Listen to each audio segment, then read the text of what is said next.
our honor guard from the Vietnam Veterans Chapter of Nevada to present the colors, and then we'll follow that with the Pledge of Allegiance. Please stand. Forward, turn. Forward, turn.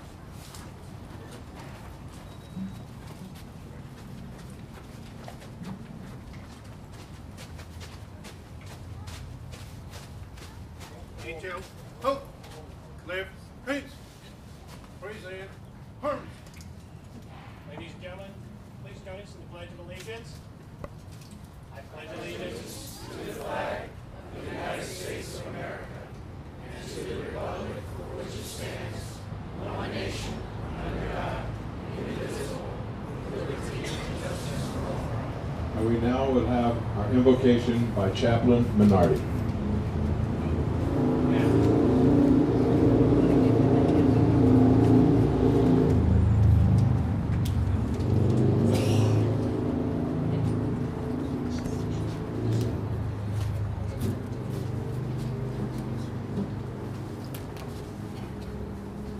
Please bow your heads. Lord, thank you for giving us this opportunity to honor these fallen heroes whose names are displayed in the Vietnam Memorial Wall before us.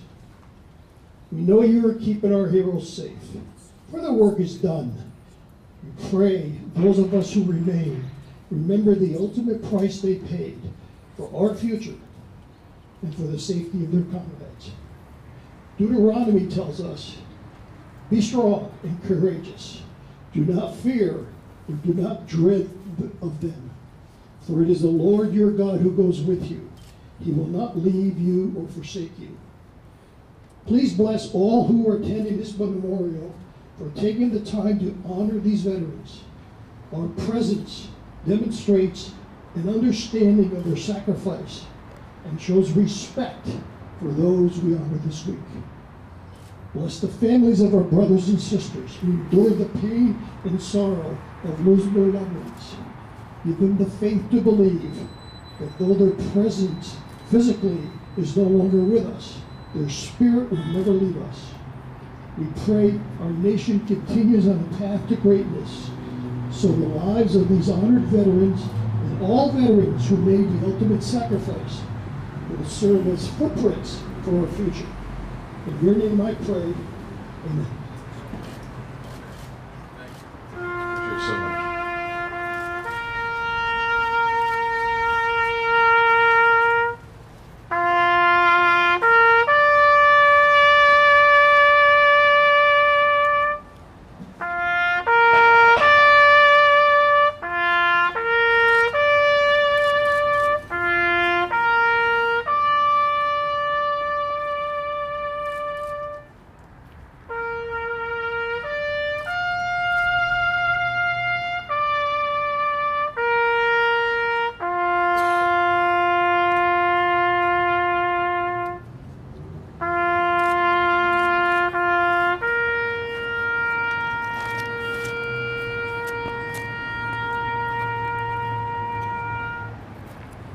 Thank you to Lawrence Ransom for those caps. Thank you, sir. You honor us. Turn. Right, feet. Forward, turn.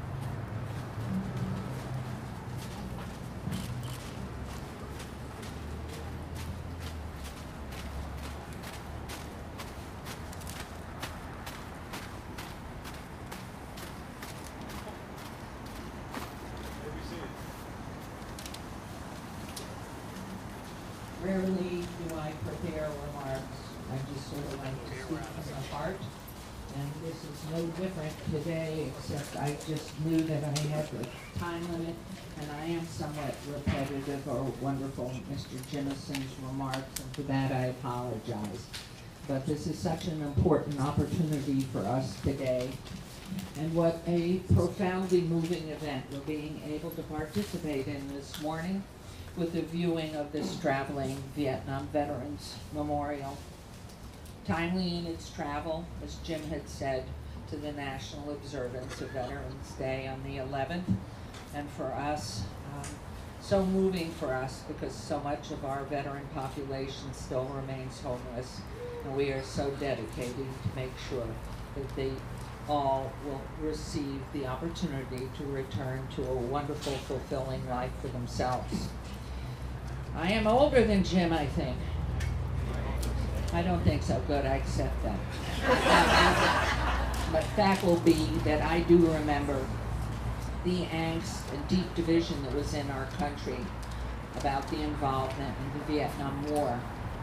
The divisiveness which lasted throughout the years of that war, and a war that stateside really did divide us. To part, it seemed to be one in which our sons and daughters were being sacrificed without enough government or military backing, a type of war for which we seem to be unprepared in Vietnam.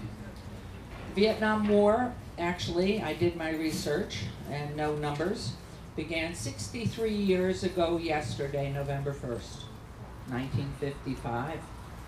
Cambodia, Laos, Vietnam, all immersed in conflict, officially fought between the North Vietnam, supported by the Soviet Union and China, and the government of South Vietnam, supported by the United States, South Korea, Australia, Thailand, and other of our same focus.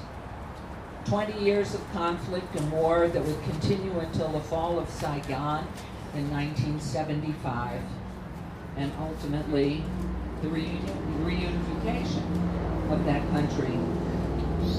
58,220 servicemen and women died, and incredibly, there are still 1,626 whose remains have never been returned and who are counted as missing in action. What I remember so clearly was the U.S. deployment escalation that took place during President John Kennedy's tenure, and the pain and consternation that President Lyndon Johnson, who took office upon the assassination of John Kennedy, to the point that many contribute his early death to the angst that he was suffering through those years. I remember, too, the return of our Vietnam men and women to an angry country, a divided country, who, despite their selfless sacrifice and ongoing daily risk of life, limb,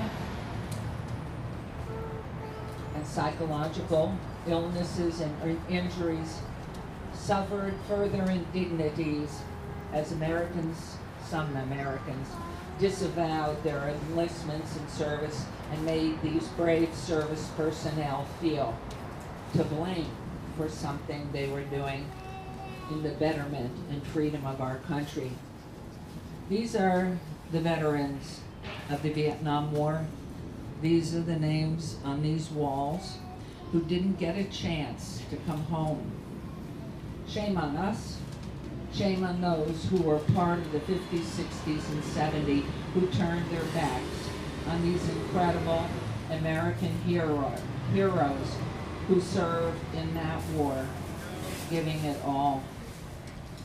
So I encourage everybody, as you walk by the wall, the numbers of names, line after line, on each panel. That was a person. That was a person who had a family, is not with us, and doesn't have the opportunity to try and make this country a better place and make the world a stronger one. Look at each name. Know that each name had a life. Know that each name gave that life for you and me to be here today. Know that each time you pledge allegiance or sing the national anthem, you are doing it for them too. They no longer have the life to have the privilege to stand in this free country or enjoy the freedoms that each of them